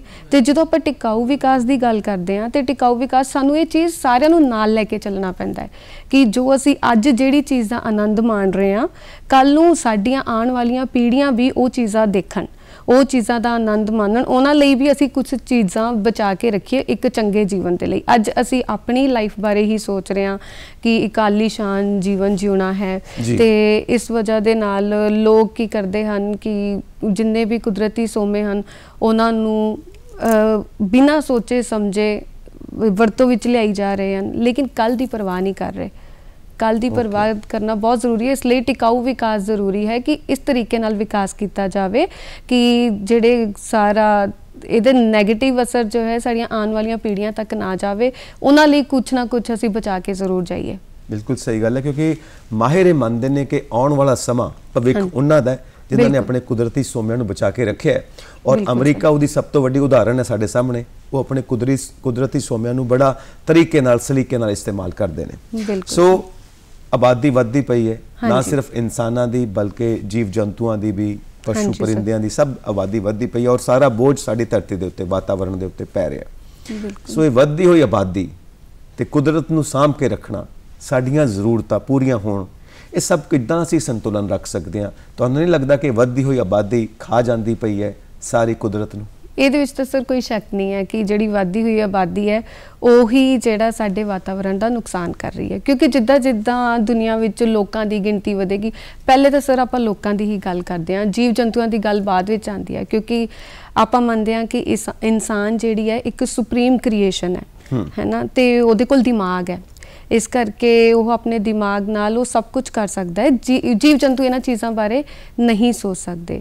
ਇਸ ਕਰਕੇ ਆਪਾਂ ਕਹਿ ਸਕਦੇ ਹਾਂ ਕਿ ਜਿਹੜੀ ਵੱਧਦੀ ਹੋਈ ਜਨਸੰਖਿਆ ਹੈ ਉਹਨਾਂ ਦੇ ਜੀਵਨ ਜਿਉਣ ਦੇ ਲਈ ਕੁਝ ਜ਼ਰੂਰਤਾਂ ਵੀ ਨਾਲੋਂ ਨਾਲ ਵੱਧ ਰਹੀਆਂ। ਉਹਨਾਂ ਨੂੰ ਖਾਣ ਦੇ ਲਈ ਜੋ ਹੈ ਭੋਜਨ ਚਾਹੀਦਾ ਹੈ ਤੇ ਉਹਦੀ ਡਿਮਾਂਡ ਵੱਧ ਰਹੀ ਹੈ, ਕੱਪੜਿਆਂ ਦੀ ਡਿਮਾਂਡ ਵੱਧ ਰਹੀ ਹੈ, ਰਹਿਣ ਦੇ ਲਈ ਘਰ ਚਾਹੀਦਾ ਉਹਦੀ ਡਿਮਾਂਡ ਵੱਧ ਰਹੀ, ਬੇਸਿਕ ਜਿਹੜੀਆਂ ਮੁੱਢਲੀਆਂ ਜ਼ਰੂਰਤਾਂ ਉਹ ਵੀ ਵੱਧ ਰਹੀਆਂ। ਤੇ ਇਸ ਕਰਕੇ ਜੇ ਆਹ ਸਾਰੀਆਂ ਜ਼ਰੂਰਤਾਂ ਨੂੰ ਪੂਰਾ ਕਰਨਾ ਹੈ ਤੇ ਜਿਹੜੇ ਜਿੰਨੇ ਵੀ ਧਰਤੀ ਉੱਤੇ ਕੁਦਰਤੀ ਸੋਮੇ ਹੈ ਜੋ ਸਾਡੀਆਂ, ਕਿਉਂਕਿ ਸੋਮੇ ਦਾ ਮਤਲਬ ਹੀ, ਕੁਦਰਤੀ ਸੋਮੇ ਦਾ ਮਤਲਬ ਸਾਡੀਆਂ ਜ਼ਰੂਰਤਾਂ ਪੂਰੀਆਂ ਕਰਨ, ਤੇ ਇਨਸਾਨ ਉਹਨਾਂ ਨੂੰ ਬੇਝਿਜਕ ਯੂਜ਼ ਕਰ ਰਿਹਾ ਹੈ। ਤੇ ਇਸ ਵਜ੍ਹਾ ਨਾਲ ਕਹਿ ਸਕਦੇ ਹਾਂ ਕਿ ਸਭ ਤੋਂ ਵੱਡਾ ਕਾਰਨ ਅਗਰ ਸਾਡੇ ਵਾਤਾਵਰਣ ਦੇ ਨੁਕਸਾਨ ਦੀ ਗੱਲ ਕਰੀਏ ਤਾਂ ਇਨਸਾਨ ਹੈ ਤੇ ਉਹਦਾ ਮਤਲਬ ਜ਼ਰੂਰਤਾਂ, ਮੁੱਢਲੀਆਂ ਜ਼ਰੂਰਤਾਂ। ਇਨਸਾਨ ਨੂੰ ਤੁਸੀਂ ਕਿਹਾ ਸੁਪਰੀਮ, ਸਭ ਤੋਂ ਵਧੀਆ ਰਚਨਾ ਹੈ ਕੁਦਰਤ ਦੀ, ਔਰ ਇਹ ਸਾਰੀਆਂ ਸਮੱਸਿਆਵਾਂ ਇਸ ਵਧੀਆ ਰਚਨਾ ਨਹੀਂ ਪੈਦਾ ਕੀਤੀਆਂ ਨੇ, ਇਨਸਾਨ ਨੇ ਪੈਦਾ ਕੀਤੀਆਂ ਹੋਈਆਂ ਨੇ, ਕਿਉਂਕਿ ਜੀਵ ਜੰਤੂ, ਪੰਛੀ ਪਰਿੰਦੇ ਕਦੀ ਕੁਦਰਤ ਨੂੰ ਨੁਕਸਾਨ ਨਹੀਂ ਪਹੁੰਚਾਉਂਦੇ, ਇਸਤੇਮਾਲ ਕਰਦੇ ਨੇ ਕੁਦਰਤ ਦਾ ਆਪਣੀ ਲੋੜ ਦੇ ਮੁਤਾਬਿਕ, ਪਰ ਇੱਕ ਇਕਲੌਤਾ ਇਨਸਾਨ ਹੈ ਜਿਹੜਾ ਨੁਕਸਾਨ ਪਹੁੰਚਾਉਂਦਾ। ਪਰ ਇਹ ਵੀ ਕਹਿੰਦੇ ਨੇ ਨਾ ਕਿ ਕੁਦਰਤ ਕੋਲ ਸਾਡੀਆਂ ਸਾਰਿਆਂ ਦੀਆਂ ਜ਼ਰੂਰਤਾਂ ਵਾਸਤੇ ਸਭ ਕੁਝ ਹੈ, ਪਰ ਆਪਾਂ ਸ਼ੁਰੂ 'ਚ ਕਿਹਾ ਸੀ ਲਾਲਚ ਹੈ ਇਨਸਾਨ ਦਾ, ਸਭ ਮੇਰੇ ਕੋਲ ਹੋ ਜਾਵੇ, ਮੈਂ ਸਾਂਭ ਕੇ ਰੱਖ ਲਵਾਂ, ਉੱਥੇ ਸਮੱਸਿਆ ਆ ਜਾਂਦੀ ਹੈ। ਸੋ ਸਾਨੂੰ ਇਹ ਸੰਬੰਧ ਕਿੱਦਾਂ ਫਿਰ ਕਾਇਮ ਕਰੀਏ ਕਿ ਸਾਡੀ ਸਿੱਖਿਆ ਪ੍ਰਣਾਲੀ ਦੇ ਵਿੱਚ ਇਹ ਚੀਜ਼ ਹੋਣੀ ਚਾਹੀਦੀ ਹੈ, ਸਾਡੇ ਘਰੋਂ ਸੰਸਕਾਰ ਹੋਣੇ ਚਾਹੀਦੇ ਨੇ ਜਿਸ ਤੋਂ ਸਾਨੂੰ ਕੁਦਰਤ ਦਾ ਮਹੱਤਵ ਸਮਝ ਆਵੇ, ਅਸੀਂ ਕੁਦਰਤ ਨੂੰ ਉਜਾੜੀਏ ਨਾ। ਬਿਲਕੁਲ ਸਰ, ਜਿੱਦਾਂ ਲੋਕਾਂ ਵਿੱਚ ਜਾਗਰੂਕਤਾ ਪੈਦਾ ਕਰਨੀ ਹੀ ਪਏਗੀ ਕਿ ਉਹ ਜ਼ਿਆਦਾ ਵਾਤਾਵਰਣ ਨੂੰ ਨੁਕਸਾਨ ਨਾ ਪਹੁੰਚਾਉਣ, ਅਤੇ ਇਹਦੀ ਸ਼ੁਰੂਆਤ ਘਰ ਤੋਂ ਬਾਅਦ ਸਕੂਲਾਂ ਤੋਂ, ਕਾਲਜਿਸ ਤੋਂ, ਫਿਰ ਹੌਲੀ ਹੌਲੀ ਵੱਡੇ ਪੱਧਰ 'ਤੇ ਵੀ ਮਤਲਬ ਲੋਕਾਂ ਨੂੰ ਇਹਦੀ ਜਾਣਕਾਰੀ ਦੇ ਕੇ ਉਹਨਾਂ 'ਚ ਜਾਗਰੂਕਤਾ ਪੈਦਾ ਕੀਤੀ ਜਾ ਸਕਦੀ ਹੈ। ਫਿਰ ਅਸੀਂ ਉੱਥੇ ਆਉਂਦੇ ਹਾਂ ਕਿ ਜਿਹੜੇ ਕੰਮ ਕਰਕੇ ਇਨਸਾਨ ਕੁਦਰਤ ਦੇ ਵਿੱਚ ਵਿਗਾੜ ਪੈਦਾ ਕਰ ਰਿਹਾ, ਜਿਹੜੀ ਜਾਗਰੂਕਤਾ ਅਸੀਂ ਪੈਦਾ ਕਰਨੀ ਹੈ, ਅਸੀਂ ਆਪਣੇ ਦਰਸ਼ਕਾਂ ਨਾਲ ਇਹ ਗੱਲ ਸਾਂਝੀ ਕਰੀਏ ਕਿ ਕਿਹੜੀਆਂ ਉਹ ਗੱਲਾਂ ਨੇ ਜਿਸ ਕਰਕੇ ਕੁਦਰਤ ਨੂੰ ਨੁਕਸਾਨ ਹੁੰਦਾ। ਸਰ ਸਭ ਤੋਂ ਪਹਿਲਾਂ ਜਿੱਦਾਂ ਆਪਾਂ ਪਹਿਲੇ ਲਾਲਚ ਦੀ ਗੱਲ ਕੀਤੀ ਸੀ ਕਿ ਇਨਸਾਨ ਕੀ ਚਾਹੁੰਦਾ ਹੈ ਕਿ ਉਹ ਬਹੁਤ ਵਧੀਆ ਜੀਵਨ ਬਤੀਤ ਕਰੇ, ਉਹਦੇ ਕੋਲ ਪੈਸਾ ਹੋਵੇ, ਬਹੁਤ ਪਾਵਰ ਹੋਵੇ। ਅਤੇ ਅੱਜ ਦੇ ਟਾਈਮ 'ਚ ਆਪਾਂ ਜਿੰਨੇ ਵੀ ਬਿਜ਼ਨਸਮੈਨ ਆ ਵੱਡੇ ਜਾਂ ਪੋਲੀਟੀਸ਼ੀਅਨਸ ਦੀ ਗੱਲ ਕਰੀਏ ਅਤੇ ਸਰ ਹਰ ਇੱਕ ਦਾ ਇੱਕ ਹੀ ਮਕਸਦ ਹੈ ਕਿ ਜ਼ਿਆਦਾ ਪੈਸਾ ਕਮਾਉਣਾ ਹੈ, ਵਧੀਆ ਜੀਵਨ ਬਤੀਤ ਕਰਨਾ ਹੈ ਜੀ। ਅਤੇ ਇਸ ਕਰਕੇ ਸਰ ਮਤਲਬ ਇਹ ਚੀਜ਼ ਦਾ ਬਹੁਤ ਹਰ ਜਗ੍ਹਾ 'ਤੇ ਇੰਡਸਟਰੀਅਲਾਈਜੇਸ਼ਨ ਹੋ ਰਹੀ ਹੈ ਅਤੇ ਲੋਕਾਂ ਦੇ ਕੋਲ ਅੱਜ ਆਪਾਂ ਜੇ ਦੇਖੀਏ ਘਰ ਵਿੱਚ ਇੱਕ ਜਣੇ ਕੋ ਆਪਣੇ ਜੋ ਯਾਤਾਯਾਤ ਦਾ ਸਾਧਨ ਹੈ ਤੇ ਸੜਕਾਂ ਦੇ ਉੱਤੇ ਜ਼ਿਆਦਾ ਤੋਂ ਜ਼ਿਆਦਾ ਜਿਹੜੇ ਯਾਤਾਯਾਤ ਦੇ ਸਾਧਨ ਉਹਨਾਂ ਦੀ ਗਿਣਤੀ ਵੱਧਦੀ ਜਾ ਰਹੀ ਹੈ। ਹਾਂਜੀ। ਤੇ ਐਟ ਦੀ ਐਂਡ ਸਰ ਇਹ ਚੀਜ਼ਾਂ ਅੱਗੇ ਜਾ ਕੇ ਕੀ ਕਰਦੀਆਂ ਕਿ ਇਹਨਾਂ ਚੋਂ ਜਿਹੜੇ ਫਿਊਲ ਨਿਕਲਦੀ ਹੈ ਉਹ ਕਾਰਬਨ ਡਾਈਆਕਸਾਈਡ ਗੈਸ ਜਾਂ ਸਲਫਰ ਡਾਈਆਕਸਾਈਡ ਜਾਂ ਮਿਥੇਨ ਗੈਸ, ਉਹਦੇ ਨਿਕਾਸ ਦੇ ਨਾਲ ਸਰ ਕੀ ਹੁੰਦਾ ਹੈ ਕਿ ਉਹ ਗੈਸਾਂ ਦਾ ਵੈਸੇ ਤਾਂ ਸਰ ਮੁੱਖ ਜਿਹੜਾ ਮਕਸਦ ਹੈ ਉਹ ਗੈਸਾਂ ਦਾ ਇੱਕ ਯੂਜ਼ ਹੈ ਕਿ ਉਹ ਧਰਤੀ ਦੇ ਤਾਪਮਾਨ ਨੂੰ ਕਾਇਮ ਕਰਕੇ ਰੱਖਦੀਆਂ। ਹਾਂਜੀ, ਹੈ ਨਾ ਸਰ। ਲੇਕਿਨ ਜੇ ਆਪਾਂ ਜ਼ਰੂਰਤ ਤੋਂ ਜ਼ਿਆਦਾ ਹੀ ਉਹ ਗੈਸਾਂ ਰਿਲੀਜ਼ ਹੋਣ ਹਵਾ ਦੇ ਵਿੱਚ ਤੇ ਉਹ ਓਨੀ ਹੀ ਜ਼ਰੂਰਤ ਤੋਂ ਜ਼ਿਆਦਾ ਹੀਟ ਨੂੰ ਐਬਜ਼ੌਰਬ ਕਰਨਗੀਆਂ ਤੇ ਉਹ ਹੀਟ ਐਬਜ਼ੌਰਬ ਹੋਏਗੀ ਤੇ ਅੱਜ ਅਸੀਂ ਦੇਖ ਹੀ ਰਹੇ ਹਾਂ ਕਿ ਤਾਪਮਾਨ ਜਿਹੜਾ ਹੈ ਧਰਤੀ ਦਾ ਉਹ ਵੱਧ ਰਿਹਾ ਹੈ, ਜਿਹਨੂੰ ਆਪਾਂ ਗਲੋਬਲ ਵਾਰਮਿੰਗ ਸਰ ਕਹਿ ਦਿੰਦੇ ਹਾਂ। ਉਹ ਜਿਹੜਾ ਮੁੱਖ ਕਾਰਨ ਹੈ। ਬਿਲਕੁਲ ਠੀਕ ਹੈ, ਕਿਉਂਕਿ ਤੁਸੀਂ ਇਹ ਦੱਸਿਆ ਕਿ ਸਾਡੀਆਂ ਜ਼ਰੂਰਤਾਂ ਘੱਟ ਨੇ ਪਰ ਅਸੀਂ ਆਪਣੇ ਲਾਲਚ ਕਰਕੇ ਵੱਧ ਕਾਰਾਂ, ਸਾਡੇ ਕੋਲ 4 ਕਾਰਾਂ ਹੋਣੀਆਂ ਚਾਹੀਦੀਆਂ ਨੇ, ਇੰਨੇ ਸਕੂਟਰ ਹੋਣੇ ਚਾਹੀਦੇ ਨੇ, ਉਸ ਇਸਤੇਮਾਲ ਕਰਾਂਗੇ ਤਾਂ ਵਾਕਈ ਉਹ ਧੂਆਂ ਛੱਡਣਗੇ ਤੇ ਉਹ ਸਾਰਾ ਪੋਲਿਊਸ਼ਨ ਹੋਏਗਾ। ਔਰ ਤੁਸੀਂ ਦੇਖੋ ਕਿ ਮਾਰਕੀਟ ਦਾ ਕਿੰਨਾ ਹੈ ਕਿ ਕੰਪਨੀਆਂ ਟਾਰਗੇਟ ਰੱਖਦੀਆਂ ਨੇ ਕਿ ਇਸ ਸਾਲ ਇੰਨੇ ਹਜ਼ਾਰ ਕਾਰਾਂ ਵੇਚਣੀਆਂ ਨੇ, ਇੰਨੇ ਹਜ਼ਾਰ ਕਾਰਾਂ ਵੇਚਣੀਆਂ ਨੇ, ਤੇ ਜਿਹੜੀਆਂ ਪਿਛਲੀਆਂ ਕਾਰਾਂ ਸੜਕਾਂ ਤੇ ਨੇ ਉਹਨਾਂ ਦਾ ਕੀ ਕਰਨਾ ਹੈ? ਉਹ ਵੇਸਟ ਇਕੱਠਾ ਹੋਏਗਾ। ਬਿਲਕੁਲ ਠੀਕ ਹੈ ਨਾ। ਹੁਣ ਇਹ ਵੇਸਟ ਦੀ ਬਹੁਤ ਵੱਡੀ ਪ੍ਰੋਬਲਮ ਸਾਡੇ ਸਮਾਜ ਦੇ ਵਿੱਚ ਪੈਦਾ ਹੋ ਰਹੀ ਹੈ। ਕਾਰਾਂ ਦਾ ਵੇਸਟ, ਹਾਂਜੀ, ਈ ਵੇਸਟ, ਕੰਪਿਊਟਰਸ ਪੁਰਾਣੇ, ਮੋਬਾਈਲਸ ਪੁਰਾਣੇ, ਉਹ ਵੇਸਟ ਹੋ ਗਿਆ। ਘਰ ਦਾ ਕੂੜਾ, ਔਰ ਇੰਨੀ ਵੱਧਦੀ ਹੋਈ ਆਬਾਦੀ, ਕੂੜਾ ਬਹੁਤ ਇਕੱਠਾ ਹੁੰਦਾ ਪਿਆ। ਬਿਲਕੁਲ ਸਰ, ਬਹੁਤ ਇਕੱਠਾ ਹੋ ਰਿਹਾ ਹੈ ਕੂੜਾ। ਤੇ ਕੂੜਾ ਵੀ ਅਲਟੀਮੇਟਲੀ ਫਿਰ ਸਾਡੇ ਜਿਹੜੀਆਂ এনवायरमेंट ਸਾਡੇ ਆਲੇ ਦੁਆਲੇ ਨੂੰ ਨੁਕਸਾਨ ਪਹੁੰਚਾ ਰਿਹਾ ਹੈ ਨਾ ਸਰ। ਤੇ ਹਰ ਤਰ੍ਹਾਂ ਦਾ ਕੂੜਾ, ਚਾਹੇ ਸਾਡੇ ਘਰਾਂ ਚੋਂ ਨਿਕਲਦਾ ਹੈ, ਕਿਚਨ ਚੋਂ ਨਿਕਲਣ ਵਾਲਾ ਕੂੜਾ, ਕਿਚਨ ਵੇਸਟ ਆਪਾਂ ਬੋਲ ਦਿੰਦੇ ਹਾਂ, ਫਿਰ ਹਸਪੀਟਲਸ ਚੋਂ ਨਿਕਲਣ ਵਾਲਾ ਕੂੜਾ ਬਾਇਓਮੈਡੀਕਲ ਵੇਸਟ ਬੋਲਦੇ ਹਾਂ ਸਰ। ਤੇ ਜਿਹੜਾ ਈ ਵੇਸਟ ਹੈ, ਇਲੈਕਟ੍ਰੋਨਿਕ ਵੇਸਟ ਹੈ, ਜਿੰਨੇ ਵੀ ਆਪਾਂ ਇਲੈਕਟ੍ਰੀਕਲ ਗੈਜਟਸ ਯੂਜ਼ ਕਰ ਰਹੇ ਹਾਂ ਉਹਨਾਂ ਦਾ ਕੂੜਾ, ਫਿਰ ਇੰਡਸਟਰੀਜ਼ ਤੋਂ ਨਿਕਲਣ ਵਾਲਾ ਕੂੜਾ, ਫਿਰ ਐਗਰੀਕਲਚਰ ਤੋਂ ਨਿਕਲਣ ਵਾਲਾ ਕੂੜਾ। ਯਾਨੀ ਜਿੰਨੀ ਜ਼ਿਆਦਾ ਲੋਕ ਵੱਧ ਰਹੇ ਉਨੀ ਐਕਟੀਵਿਟੀਜ਼ ਹੋ ਰਹੀਆਂ ਪ੍ਰੋਡਕਸ਼ਨ ਦੀਆਂ, ਓਨਾ ਜ਼ਿਆਦਾ ਕੂੜਾ ਵੀ ਵੱਧ ਰਿਹਾ ਹੈ। ਤੇ ਇਹ ਇੱਕ ਬਹੁਤ ਵੱਡਾ ਚੈਲੰਜ ਹੈ ਕਿ ਇਸ ਕੂੜੇ ਤੋਂ ਕਿਸ ਤਰੀਕੇ ਨਾਲ ਛੁਟਕਾਰਾ ਪਾਉਣਾ ਹੈ। ਇਸ ਤੋਂ ਇਲਾਵਾ ਸਰ ਇੱਕ ਹੋਰ ਜੇ ਆਪਾਂ ਵੇਸਟ ਦੀ ਗੱਲ ਕਰੀਏ ਤਾਂ ਉਹਨੂੰ ਆਪਾਂ ਕਹਿ ਦਿੰਦੇ ਹਾਂ ਰੇਡੀਓ ਐਕਟਿਵ ਵੇਸਟ। ਕਿ ਅੱਜ ਕੱਲ੍ਹ ਆਪਾਂ ਨੂੰ ਪਤਾ ਹੈ ਕਿ ਨਿਊਕਲੀਅਰ ਐਨਰਜੀ ਦੀ ਮਤਲਬ ਕਾਫੀ ਅੱਜ ਦਾ ਟਾਈਮ ਬਹੁਤ ਵਰਤੋਂ ਹੁੰਦੀ ਹੈ। ਫੋਰਨ ਕੰਟਰੀਜ਼ ਦੀ ਗੱਲ ਕਰੀਏ ਜਾਂ ਆਪਣੇ ਇੰਡੀਆ ਵਿੱਚ ਵੀ ਨਿਊਕਲੀਅਰ ਐਨਰਜੀ ਦੀ ਵਰਤੋਂ ਹੋ ਰਹੀ ਹੈ। ਤੇ ਸਰ ਉਹਦੇ ਲਈ ਜਿਹੜਾ ਬੇਸਿਕ ਆਪਣਾ ਕੱਚਾ ਮਾਲ ਹੈ, ਯੂਰੇਨੀਅਮ ਹੋ ਗਿਆ, ਥੋਰੀਅਮ, ਤੇ ਸਰ ਜਦੋਂ ਐਨਰਜੀ ਵੀ ਆਪਾਂ ਪੈਦਾ ਕਰ ਲੈਂਦੇ ਹਾਂ ਉਸ ਤੋਂ ਬਾਅਦ ਜਿਹੜਾ ਵੇਸਟ ਜਨਰੇਟ ਹੁੰਦਾ ਹੈ ਉਹ ਸਭ ਤੋਂ ਵੱਡਾ ਚੈਲੰਜ ਹੈ ਕਿ ਉਸ ਤੋਂ ਕਿਸ ਤਰੀਕੇ ਨਾਲ ਛੁਟਕਾਰਾ ਪਾਉਣਾ ਹੈ। ਕਿਉਂਕਿ ਉਹ ਰੇਡੀਓ ਐਕਟਿਵ ਵੇਸਟ ਇਸ ਤਰੀਕੇ ਦਾ ਵੇਸਟ ਹੈ ਕਿ ਜੇ ਉਹਨੂੰ ਖੁੱਲ੍ਹੇ 'ਚ ਛੱਡ ਦਿੱਤਾ ਗਿਆ ਤੇ ਉਹ ਜਨਰੇਸ਼ਨ ਟੂ ਜਨਰੇਸ਼ਨ ਵੀ ਅਫੈਕਟ ਕਰ ਸਕਦਾ ਹੈ ਕਿ ਲੋਕ ਉੱਦਾਂ ਦੇ ਵੇਸਟ ਨੂੰ ਇਨਹੇਲ ਕਰ ਲੈਣ ਤੇ ਬਹੁਤ ਵੱਡੀ ਪ੍ਰੋਬਲਮ ਹੋ ਸਕਦੀ ਹੈ। ਤੇ ਇਸ ਕਰਕੇ ਸਰ ਇਹ ਸਾਰੇ ਵੇਸਟ ਤੋਂ ਛੁਟਕਾਰਾ ਪਾਉਣ ਦੀ ਬਹੁਤ ਲੋੜ ਹੈ, ਬਹੁਤ ਲੋੜ ਹੈ। ਕਿਉਂਕਿ ਅਸੀਂ ਦੇਖਦੇ ਕਈ ਵਾਰ ਸੜਕਾਂ ਦੇ ਉੱਤੇ ਇੰਨਾ ਜ਼ਿਆਦਾ ਕੂੜਾ ਪਿਆ ਹੈ, ਕਈ ਕਲੋਨੀਜ਼ ਦੇ ਕੋਲ ਕੂੜੇ ਦੇ ਵੱਡੇ ਵੱਡੇ ਢੇਰ ਲੱਗੇ ਹੋਏ ਨੇ। ਬਿਲਕੁਲ ਸਰ। ਪਲਾਸਟਿਕ ਦੀ ਖਾਸ ਕਰਕੇ ਅਸੀਂ ਗੱਲ ਕਰਦੇ ਹਾਂ। ਹਾਂਜੀ, ਜਿਹੜਾ ਤੁਸੀਂ ਕਿਹਾ ਹੈ ਕਿ ਨਿਊਕਲੀਅਰ ਵੇਸਟ ਹੈ ਔਰ ਇੰਡਸਟਰੀ ਵਿੱਚੋਂ ਵੇਸਟ ਨਿਕਲਦਾ ਸੀਗਾ, ਗੰਦਾ ਪਾਣੀ ਉਹ ਨਦੀਆਂ 'ਚ ਜਾਂਦਾ ਹੈ। ਹਾਂਜੀ, ਹੈ ਨਾ। ਪਾਣੀ ਵੀ ਗੰਦਾ ਹੋ ਗਿਆ, ਪਾਣੀ ਗੰਦਾ ਹੋ ਗਿਆ। ਬਿਲਕੁਲ ਸਰ। ਔਰ ਗੈਸਾਂ ਨਾਲ ਪੂਰੀ ਹਵਾ, ਵਾਤਾਵਰਣ ਗੰਦਾ ਹੋ ਗਿਆ। ਔਰ ਪਲਾਸਟਿਕ ਜਿਹੜਾ ਹੈ ਸਾਡੀ ਜ਼ਮੀਨ ਨੂੰ ਖਰਾਬ ਕਰਦਾ ਹੈ। ਰੇਡੀਓ ਐਕਟਿਵ ਦੀ ਤੁਸੀਂ ਗੱਲ ਕਰ ਰਹੇ ਹੋ, ਪੂਰੇ ਵਾਤਾਵਰਣ ਨੂੰ ਖਾ ਜਾਂਦਾ। ਬਿਲਕੁਲ ਸਰ। ਸੋ ਇਹ ਕਿੱਦਾਂ ਮੈਨੇਜ ਕੀਤਾ ਜਾਵੇ? ਅਸੀਂ ਆਪਣੇ ਲੈਵਲ ਤੇ ਕੀ ਕਰ ਸਕਦੇ? ਸਾਰਾ ਕੁਝ ਅਸੀਂ ਸਰਕਾਰਾਂ ਦੇ ਸਿਰ ਤੇ ਉੱਤੇ ਛੱਡ ਦਿੰਦੇ ਹਾਂ ਕਿ ਉਹ ਕਰਨ। ਬਿਲਕੁਲ ਨਹੀਂ ਸਰ, ਸਰਕਾਰਾਂ ਦੇ ਉੱਤੇ ਤਾਂ ਚਲੋ ਸੁੱਟਣਾ, ਉਹ ਕਦੋਂ ਐਕਸ਼ਨ ਲੈਣਗੇ ਆਪਾਂ ਨਹੀਂ ਜਾਣਦੇ। ਲੇਕਿਨ ਸਰ ਆਪਣੇ ਲੈਵਲ ਤੇ ਹਰ ਜਿਹੜੇ ਸਟੈਪ ਤੇ ਆਪਾਂ ਕੋਸ਼ਿਸ਼ ਕਰ ਸਕਦੇ ਹਾਂ। ਜਿੱਦਾਂ ਹੁਣ ਜੇ ਆਪਾਂ 에ਅਰ ਪੋਲਿਊਸ਼ਨ ਦੀ ਗੱਲ ਕਰੀਏ, ਹਵਾ ਦੇ ਵਿੱਚ ਅੱਜ ਕੱਲ੍ਹ ਸਰ ਇੱਕ ਬਹੁਤ ਵੱਡਾ ਮੁੱਦਾ ਹੈ ਸਟਬਲ ਬਰਨਿੰਗ। ਪਰਾਲੀ, ਜਿੱਦਾਂ ਪਰਾਲੀ ਸਾੜਦੇ ਆ ਨਾ ਲੋਕ, ਤੇ ਪਰਾਲੀ ਸਾੜਨ ਨਾਲ ਸਰ ਕੀ ਹੁੰਦਾ ਹੈ, ਇੱਕ ਤਾਂ ਚਲੋ ਹਵਾ ਵਿੱਚ ਪੋਲਿਊਸ਼ਨ ਤਾਂ ਸਰ ਫੈਲਦਾ ਹੀ ਹੈ ਨਾ, ਤੇ ਉਹਦੇ ਨਾਲ ਸਮੌਗ ਦੀ ਪ੍ਰੋਬਲਮ ਕ੍ਰੀਏਟ ਹੁੰਦੀ ਹੈ। ਸਮੌਗ ਮਤਲਬ ਸਮੋਕ ਤੇ ਪਲੱਸ ਫੌਗ, ਹੈ ਨਾ, ਕਿ ਧੁੰਦ ਦੇ ਨਾਲ ਧੂਆਂ ਵੀ ਜਦੋਂ ਮਿਕਸ ਹੋ ਜਾਵੇ ਤੇ ਉਹਦੇ ਨਾਲ ਵਿਜ਼ਿਬਿਲਿਟੀ ਤਾਂ ਘਟਦੀ ਹੈ ਸਰ, ਲੇਕਿਨ ਨੋਜ਼ ਵਿੱਚ ਪ੍ਰੋਬਲਮ ਆ ਜਾਂਦੀ ਹੈ, ਸਾਹ ਲੈਣ 'ਚ ਪ੍ਰੋਬਲਮ ਆਉਂਦੀ ਹੈ, ਗਲੇ ਵਿੱਚ ਪ੍ਰੋਬਲਮ ਆਉਂਦੀ ਹੈ। ਤੇ ਕਾਫੀ ਜਿੱਦਾਂ ਇਹਦੀ ਸਭ ਤੋਂ ਵੱਡੀ ਐਗਜ਼ਾਮਪਲ ਹੈ ਚੀਨ, ਬੀਜਿੰਗ ਦੀ, ਹੈ ਨਾ। ਬੀਜਿੰਗ ਵਿੱਚ ਹਰ ਸਾਲ ਸਮੋਕ ਦੀ ਬਹੁਤ ਵੱਡੀ ਪ੍ਰੋਬਲਮ, ਲੋਕ ਬਿਨਾਂ ਮਾਸਕ ਪਾਏ ਬਾਹਰ ਨਹੀਂ ਨਿਕਲ ਸਕਦੇ। ਇੱਦਾਂ ਹੀ ਸਾਡੇ ਅਗਰ ਇੰਡੀਆ ਦੀ ਗੱਲ ਕਰੀਏ ਤੇ ਦਿੱਲੀ, ਪੰਜਾਬ, ਹਰਿਆਣਾ, ਇੱਥੇ ਸਟਬਲ ਬਰਨਿੰਗ ਦੀ ਬਹੁਤ ਪ੍ਰੋਬਲਮ ਹੈ। ਪਰ ਉਹਦਾ ਜਿਹੜਾ ਸਰ ਆਪਾਂ ਕਹਿ ਸਕਦੇ ਹਾਂ ਕਿ ਦੂਸਰਾ ਇਹਦਾ ਨੁਕਸਾਨ ਇਹ ਹੈ ਕਿ ਜੋ ਮਿੱਟੀ ਹੈ ਉਹਦੀ ਉਪਜਾਊ ਸ਼ਕਤੀ ਵੀ ਖਤਮ ਕਰਦੀ ਹੈ ਪਰਾਲੀ ਨੂੰ ਸਾੜਨ ਨਾਲ। ਜੀ ਜੀ। ਤੇ ਇਹਨੂੰ ਰੋਕਣਾ ਸਾਡੇ ਹੱਥ ਵਿੱਚ ਵੀ ਹੈ। ਅਸੀਂ ਸਰਕਾਰ ਵੱਲ ਹੀ ਨਹੀਂ ਦੇਖ ਸਕਦੇ ਕਿ ਸਰਕਾਰ ਹੀ ਕਰੇਗੀ। ਕੋਸ਼ਿਸ਼ ਕਰੀਏ ਕਿ ਆਪਾਂ ਪਰਾਲੀ ਨਾ ਸਾੜੀਏ, ਕੁਛ ਉਹਦੇ ਹੋਰ ਤਰੀਕੇ ਲੱਭੀਏ ਜਿਹਦੇ ਨਾਲ ਪਰਾਲੀ ਨੂੰ ਵੀ ਯੂਜ਼ ਕੀਤਾ ਜਾ ਸਕੇ। ਰਿਸਰਚ ਵਗੈਰਾ ਹੋ ਰਹੀ ਹੈ ਸਰ, ਹੌਲੀ ਹੌਲੀ ਐਕਸਪੈਰੀਮੈਂਟ ਚੱਲ ਰਹੇ ਹੈ ਤੇ ਉਮੀਦ ਹੈ ਕਿ ਜਲਦੀ ਹੀ ਇਹਦਾ ਕੋਈ ਮਤਲਬ ਨਤੀਜਾ ਵੀ, ਵਧੀਆ ਨਤੀਜਾ ਵੀ ਸਾਹਮਣੇ ਆਏਗਾ ਪਰਾਲੀ, ਤਾਂ ਕਿ ਨਾ ਸਾੜੀ ਜਾਏ, ਹੈ ਨਾ ਸਰ। ਤੇ 에ਅਰ ਪੋਲਿਊਸ਼ਨ ਦੇ ਹੋਰ ਵੀ ਕਈ ਚੀਜ਼ਾਂ ਆ ਜਾਂਦੀਆਂ ਨੇ। ਇਹ ਤਾਂ ਪਰਾਲੀ ਦੀ ਗੱਲ ਹੋ ਗਈ। ਕਾਰਖਾਨਿਆਂ 'ਚ ਧੂੰਆਂ ਨਿਕਲਦਾ। ਬਿਲਕੁਲ ਸਰ, ਕਾਰਖਾਨਿਆਂ 'ਚ ਸਭ ਤੋਂ ਜ਼ਿਆਦਾ ਇੰਡਸਟਰੀਜ਼, ਕਿਉਂਕਿ ਵੱਧਦੀ ਜਨਸੰਖਿਆ ਦੀਆਂ ਡਿਮਾਂਡਸ ਵਧਣ ਦੇ ਨਾਲ ਫਿਰ ਉਹਨਾਂ ਚੀਜ਼ਾਂ ਦੀ ਪ੍ਰੋਡਕਸ਼ਨ ਵੀ ਵੱਧਦੀ ਹੈ ਤੇ ਪ੍ਰੋਡਕਸ਼ਨ ਲਈ ਇੰਡਸਟਰੀਜ਼ ਚੱਲਦੀਆਂ, ਉਦਯੋਗ ਚੱਲਦੇ ਆ। ਤੇ ਸਰ ਜਿੰਨੀਆਂ ਆਜ਼ਾਦੀਆਂ ਇੰਡਸਟਰੀਜ਼ ਖੁੱਲਣਗੀਆਂ ਉਨਾ ਜ਼ਿਆਦਾ ਜੋ ਹੈ ਹਵਾ ਵਿੱਚ ਧੂੰਆਂ ਫੈਲੇਗਾ। ਨਾਲ ਸਾਡੀਆਂ ਜਿਹੜੀਆਂ ਗੱਡੀਆਂ ਨੇ, ਵਾਹੀਕਲਸ ਨੇ, ਮੋਟਰ ਬਾਈਕਸ ਨੇ, ਕਾਰਾਂ ਨੇ, ਉਹਨਾਂ ਦਾ ਧੂੰਆਂ ਵੀ ਸਰ ਕਾਫੀ ਜ਼ਿਆਦਾ ਫਿਰ ਇਹ ਗ੍ਰੀਨ ਹਾਊਸ ਗੈਸਿਸ ਬਣ ਕੇ ਤਾਪਮਾਨ ਨੂੰ ਵਧਾਉਂਦੀਆਂ ਨੇ। ਤੇ ਉਹੀ ਸਰ ਅਸੈਸਿਬਿਲਿਟੀ ਦੀ ਵੀ ਇੱਕ ਗੱਲ ਆ ਜਾਂਦੀ ਹੈ ਨਾ ਕਿ ਅੱਜ ਦੇ ਟਾਈਮ ਵਿੱਚ ਲੋਕਾਂ ਦੇ ਹੱਥ ਵਿੱਚ ਇਹ ਚੀਜ਼ ਆ ਗਈ ਹੈ ਕਿ ਉਹ ਬੜੇ ਆਰਾਮ ਦੇ ਨਾਲ ਕਾਰਾਂ ਵਗੈਰਾ ਖਰੀਦ ਸਕਦੇ ਹੈ।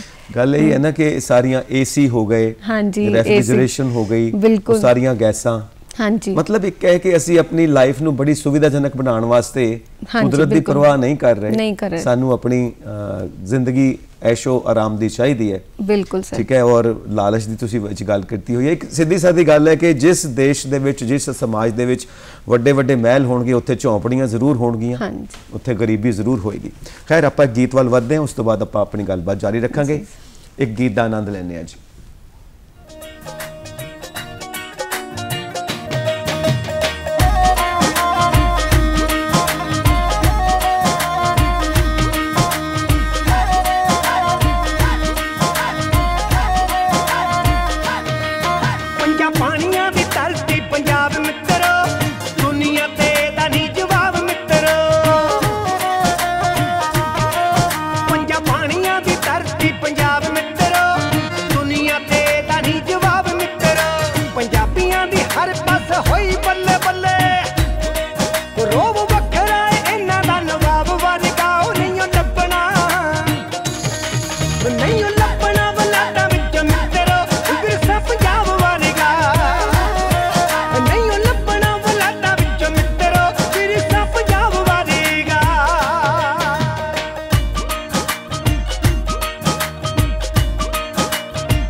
ਅੱਜ ਅਸੀਂ ਗੱਲਬਾਤ ਕਰ ਰਹੇ ਹਾਂ ਕਿ ਪੂਰੇ ਵਾਤਾਵਰਣ ਦੀ ਸਿਹਤ ਦਾ ਕੀ ਹਾਲ ਹੈ, ਵਰਲਡ ਐਨਵਾਇਰਨਮੈਂਟਲ ਹੈਲਥ ਕਿੱਦਾਂ ਦੀ ਹੈ। ਅੱਜ ਅਸੀਂ ਪੂਰੀ ਦੁਨੀਆ ਦੇ ਵਿੱਚ ਇਹ ਦਿਨ ਮਨਾ ਰਹੇ ਹਾਂ ਤੇ ਸਟੂਡੀਓਜ਼ ਦੇ ਵਿੱਚ ਅਸੀਂ ਆਪਣੇ ਸੁਨੇਹੇ ਨੂੰ ਤੁਹਾਡੇ ਤੱਕ ਪਹੁੰਚਾਉਣ ਦੀ ਕੋਸ਼ਿਸ਼ ਕਰ ਰਹੇ ਹਾਂ ਕਿ ਕਿਸ ਤਰ੍ਹਾਂ ਅਸੀਂ ਕੁਦਰਤ ਦੀ ਸਾਂਭ ਸੰਭਾਲ ਕਰ ਸਕਦੇ ਹਾਂ, ਕਿਉਂਕਿ ਜਿੰਨੀਆਂ ਮਰਜ਼ੀ ਗੱਲਾਂ, ਜਿੰਨੀਆਂ ਮਰਜ਼ੀ ਫਾਰਮੂਲੇ, ਜੋ ਕੁਝ ਮਰਜ਼ੀ ਅਸੀਂ ਗੱਲ ਕਰ ਲਈਏ, ਗੱਲ ਇੱਥੇ ਆ ਕੇ ਮੁੱਕੇਗੀ ਕਿ ਅਸੀਂ ਆਪਣੇ ਉੱਤੇ ਕਿੰਨਾ ਕੁ ਡਿਸਪਲਿਨ, ਕਿੰਨਾ ਕੁ ਅਨੁਸ਼ਾਸਨ ਰੱਖਦੇ ਹਾਂ, ਅਸੀਂ ਆਪਣੇ ਆਪ ਨੂੰ ਕਿੰਨਾ ਕੁ ਸੁਧਾਰਦੇ ਹਾਂ, ਜਿਹੜਾ ਸਾਡਾ ਕੁਦਰਤ ਦੇ ਨਾਲ ਸੰਬੰਧ ਹੈ।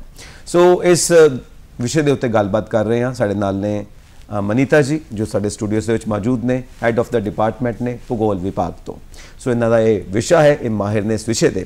ਸੋ ਮਨੀਤਾ ਜੀ, ਹੁਣ ਤੱਕ ਆਪਾਂ ਇਹ ਗੱਲ ਕੀਤੀ ਹੈ, ਇੰਡਸਟਰੀ ਦੇ ਪੋਲਿਊਸ਼ਨ ਦੀ ਗੱਲ ਕੀਤੀ, ਉਹਦੇ 'ਚ ਹਵਾ, ਪਾਣੀ, ਧਰਤੀ ਦੀ ਗੱਲ ਕੀਤੀ ਹੈ। ਇਨਸਾਨ ਕਿੱਦਾਂ ਇਸ ਦੇ ਵਿੱਚ ਸੁਧਾਰ ਕਰਕੇ ਆਪਣੇ ਜੀਵਨ ਨੂੰ ਸੁਧਾਰ ਸਕਦਾ, ਨੇਚਰ ਨੂੰ ਕਿੱਦਾਂ ਸੰਭਾਲ ਸਕਦਾ। ਇੱਕ ਇੱਕ ਸਟੈਪ ਆਪਾਂ ਲੈਂਦੇ ਹਾਂ। ਸਭ ਤੋਂ ਪਹਿਲਾਂ ਆਪਾਂ ਗੱਲ ਕਰਾਂਗੇ ਜਿਹੜੀ ਹਵਾ ਦੇ ਵਿੱਚ ਸਾਰਾ ਪ੍ਰਦੂਸ਼ਣ ਹੈ, ਉਹਨੂੰ ਕਿੱਦਾਂ ਠੀਕ ਕਰੀਏ। ਸਰ ਬੇਸਿਕਲੀ ਜੇ ਆਪਾਂ ਗੱਲ ਕਰੀਏ, ਜੇ ਜ਼ਿਆਦਾ ਸੜਕਾਂ ਦੇ ਉੱਤੇ ਵਹੀਕਲਸ ਆ ਗਏ ਹੈ ਤੇ ਉਹਨਾਂ ਨੂੰ ਘੱਟ ਕਰਨ ਦਾ ਤਰੀਕਾ ਵੀ ਹੈ ਕਿ ਆਪਾਂ ਜੋ ਹੈ ਰਾਈਡ ਸ਼ੇਅਰ ਕਰੀਏ।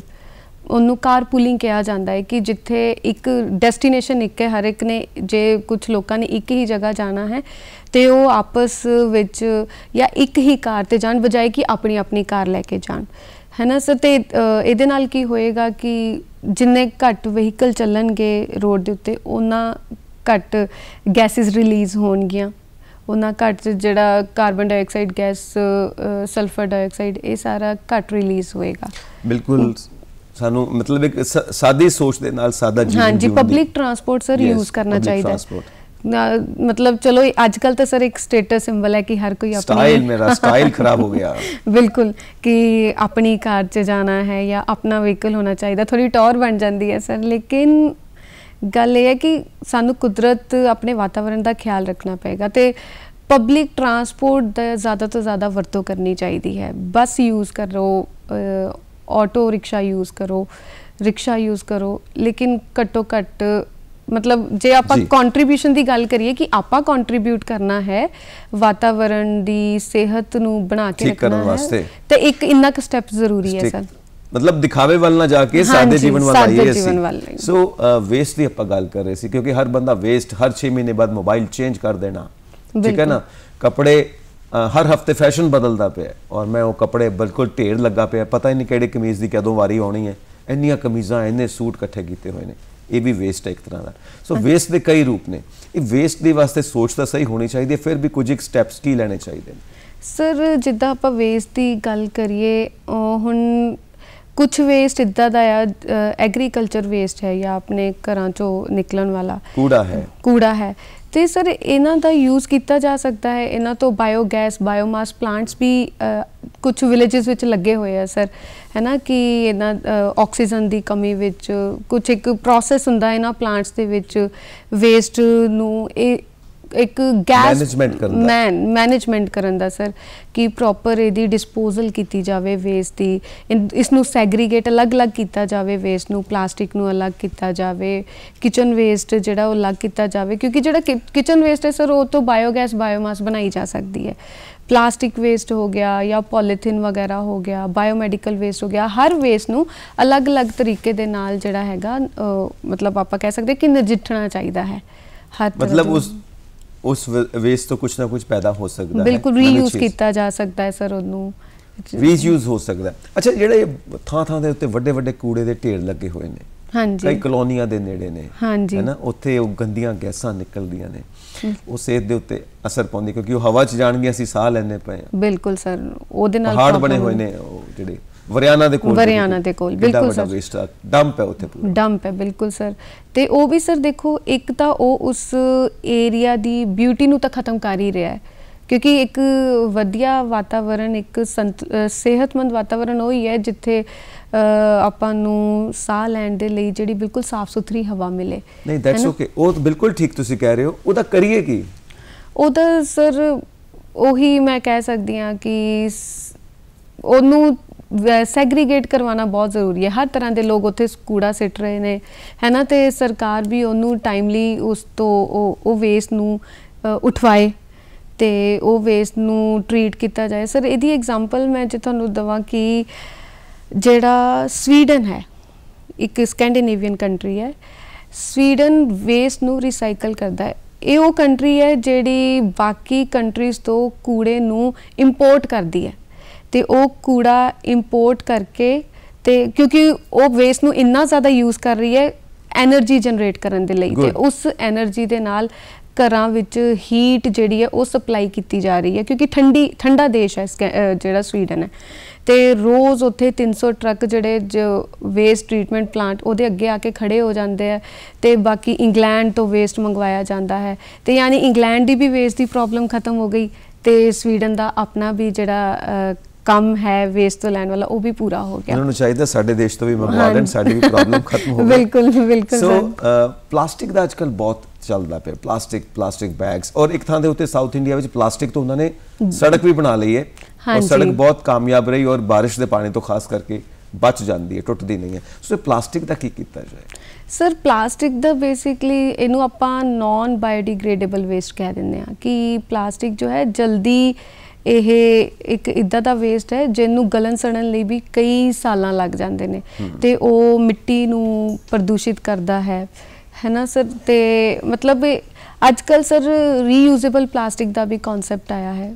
ਜੇ ਆਪਾਂ ਇਹਨੂੰ ਘੱਟ ਕਰਨਾ ਇਹੀ ਹੈ ਕਿ ਪਲਾਸਟਿਕ ਦੀ ਡਿਮਾਂਡ ਨੂੰ ਘਟਾਈਏ।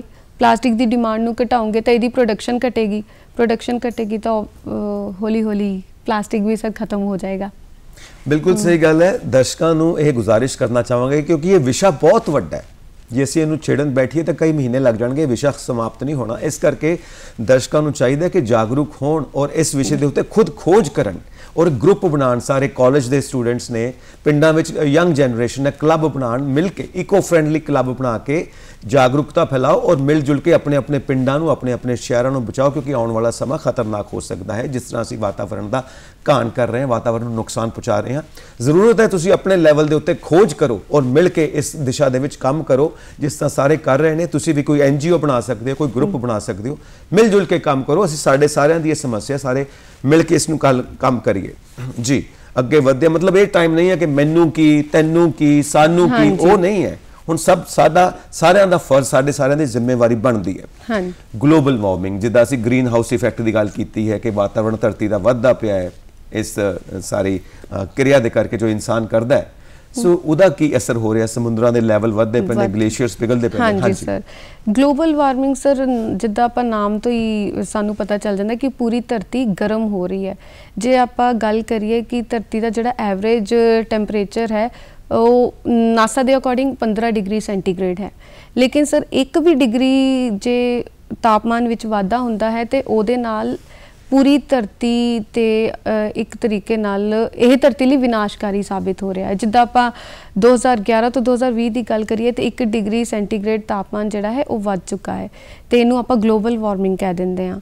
ਤੇ ਗਲੋਬਲ ਵਾਰਮਿੰਗ ਸਰ ਇਹਦੇ ਨਾਲ ਕੀ ਹੋ ਰਿਹਾ ਹੈ? ਗਲੇਸ਼ੀਅਰਸ ਮੈਲਟ ਹੋ ਰਹੇ ਹੈ, ਫਿਰ ਇਹਦੇ ਨਾਲ ਜਗ੍ਹਾ ਤੇ ਜਿਹੜਾ ਸਮੁੰਦਰ ਦਾ ਪਾਣੀ ਦਾ ਪੱਧਰ ਹੈ ਉਹ ਵੱਧ ਰਿਹਾ ਹੈ। ਓਜ਼ੋਨ ਲੇਅਰ ਉਹ ਮਤਲਬ ਡਿਪਲੀਟ ਹੋ ਰਹੀ ਹੈ ਸਰ, ਉਹਦੇ ਵਿੱਚ ਹੋਲਸ ਹੋ ਰਹੇ ਹਨ। ਤੇ ਓਜ਼ੋਨ ਲੇਅਰ ਦਾ ਤਾਂ ਬੇਸਿਕ ਕੰਮ ਹੀ ਇਹ ਹੈ ਕਿ ਉਹ ਸਾਨੂੰ ਸੂਰਜ ਤੋਂ ਆਉਣ ਵਾਲੀਆਂ ਜਿਹੜੀਆਂ ਅਲਟਰਾ ਵਾਇਲਟ ਰੇਡੀਏਸ਼ਨਸ ਹੈ ਉਹਨਾਂ ਤੋਂ ਪ੍ਰੋਟੈਕਟ ਕਰਦੀ ਹੈ, ਪਰ ਜੇ ਉਹਦੇ ਵਿੱਚ ਹੋਲਸ ਹੋ ਰਿਹਾ ਤੇ ਉਹ ਸਾਡੇ ਲਈ ਬਹੁਤ ਖਤਰਨਾਕ ਨੇ। ਕਈ ਇਲਾਕਿਆਂ 'ਚ ਚਮੜੀ ਦੇ ਕੈਂਸਰ ਦੇ ਕੇਸਿਸ ਵੀ, ਬਿਲਕੁਲ ਸਕਿਨ ਕੈਂਸਰ ਦੀ ਸਰ ਬਹੁਤ ਪ੍ਰੋਬਲਮ ਆ ਰਹੀ ਹੈ। ਤੇ ਹੋਰ ਇਸ ਤੋਂ ਇਲਾਵਾ ਗਲੋਬਲ ਵਾਰਮਿੰਗ ਦੀ ਫੋਰੈਸਟ ਫਾਇਰਸ ਦਾ ਸਰ ਜਿਹੜਾ ਜੰਗਲਾਂ ਵਿੱਚ ਅੱਗ ਦੇ ਇਨਸੀਡੈਂਟਸ ਬਹੁਤ ਵੱਧ ਗਏ ਆ। ਆਪਾਂ ਦੇਖਦੇ ਹਾਂ ਕਿ ਬ੍ਰਾਜ਼ੀਲ ਵਿੱਚ, ਆਸਟ੍ਰੇਲੀਆ ਵਿੱਚ ਹਰ ਸਾਲ ਕਿਸੇ ਨਾ ਜਿਹੜਾ ਦੁਨੀਆ ਦੇ ਕਿਸੇ ਨਾ ਕਿਸੇ ਹਿੱਸੇ ਵਿੱਚ ਜੰਗਲਾਂ ਦੇ ਵਿੱਚ ਅੱਗ ਲੱਗਣ ਦੀ ਖਬਰ ਨਿਊਜ਼ਪੇਪਰ 'ਚ ਆਪਾਂ ਪੜ੍ਹਦੇ ਹਾਂ। ਅਮਰੀਕਾ ਵਿੱਚ ਲੱਗਦੀ ਹੈ। ਬ੍ਰਾਜ਼ੀਲ ਦੀ ਤੁਸੀਂ ਗੱਲ ਕੀਤੀ ਹੈ, ਬ੍ਰਾਜ਼ੀਲ ਨੇ ਆਪਣੇ ਜੰਗਲ ਕਿੰਨੇ ਜ਼ਿਆਦਾ ਵਿਕਸਿਤ ਕਰ ਲਏ ਨੇ, ਪਹਿਲਾਂ ਨਹੀਂ ਸੀਗੇ, ਹੁਣ ਕੀਤੇ ਨੇ। ਉਹ ਵੀ ਇੱਕ ਉਦਾਹਰਨ ਹੈ ਸਾਡੇ ਸਾਹਮਣੇ।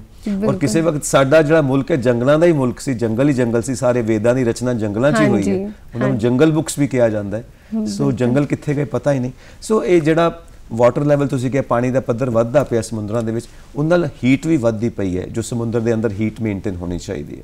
ਉਹਦਾ ਵੀ ਅਸਰ ਹੁੰਦਾ ਸਿਟੀਜ਼ ਦਾ, ਜਿਹੜਾ ਸਾਰਾ ਵਾਤਾਵਰਣ ਹੈ ਆਲੇ ਦੁਆਲੇ ਜਿਹੜੇ ਸ਼ਹਿਰ ਵਸੇ ਹੋਏ ਨੇ ਸਮੁੰਦਰਾਂ ਦੇ, ਹੁਮਸ ਬੜੀ ਬਣੀ ਰਹਿੰਦੀ ਹੈ। ਬਿਲਕੁਲ ਹੁਮਸ ਦੇ ਨਾਲ ਸਰ ਉਹੀ ਹੈ ਕਿ ਜਿੰਨਾ ਜ਼ਿਆਦਾ ਜਿਹੜਾ ਵਾਟਰ ਲੈਵਲ ਵਧੇਗਾ, ਹੁਮਸ ਵਧੇਗੀ, ਫਿਰ ਉੱਥੇ ਜਿਹੜੇ ਮੀਂਹ ਦਾ ਜਿਹੜਾ ਪੈਟਰਨ ਹੈ ਉਹ ਸਰ ਚੇਂਜ ਹੋ ਜਾਂਦਾ ਹੈ, ਉਹ ਪੈਟਰਨ ਕੰਪਲੀਟਲੀ ਚੇਂਜ ਹੋ ਜਾਂਦਾ ਹੈ। ਅਤੇ ਉਹ ਮੀਂਹ ਦੇ ਪੈਟਰਨ ਦੇ ਚੇਂਜ ਹੋਣ ਦੇ ਨਾਲ ਕੁਝ ਇਫੈਕਟਸ ਵੀ ਸਰ ਆਪਾਂ ਦੇਖ ਸਕਦੇ ਹਾਂ ਕਿ ਸ਼ਾਇਦ ਇੱਕ ਟਰਮਸ ਸੁਣਿਆ ਹੋਵੇ, ਐਲ ਨੀਨੋ ਜਾਂ ਲਾ ਨੀਨਾ ਨਾਮ ਦੀ ਟਰਮ ਹੈ ਕਿ ਉਹਦਾ ਸਾਰਾ ਜਿਹੜਾ ਰਿਲੇਸ਼ਨ ਹੈ ਉਹ ਸਮੁੰਦਰ ਦੇ ਪਾਣੀ ਦੇ ਜਿਹੜੇ ਲੈਵਲ ਦੇ ਵਧਣ ਦੇ ਨਾਲ ਹੀ ਹੈ ਕਿ ਉਹ ਪਾਣੀ ਦਾ ਲੈਵਲ ਜਾਂ ਇਸ ਤਰੀਕੇ ਨਾਲ ਵੱਧ ਜਾਂਦਾ ਹੈ, ਉਸਦੀ ਜਿਹੜੀ ਇੰਨੀ ਜ਼ਿਆਦਾ ਗਰਮੀ ਵਧਣ ਦੇ ਨਾਲ ਉੱਥੋਂ ਦੀ ਜਿਹੜੀ ਪਾਣੀ 'ਚ ਜਿਹੜੀ ਲਾਈਫ ਹੈ ਅਤੇ ਉਹਦੇ ਉੱਤੇ ਬਹੁਤ ਅਸਰ ਹੁੰਦਾ ਹੈ।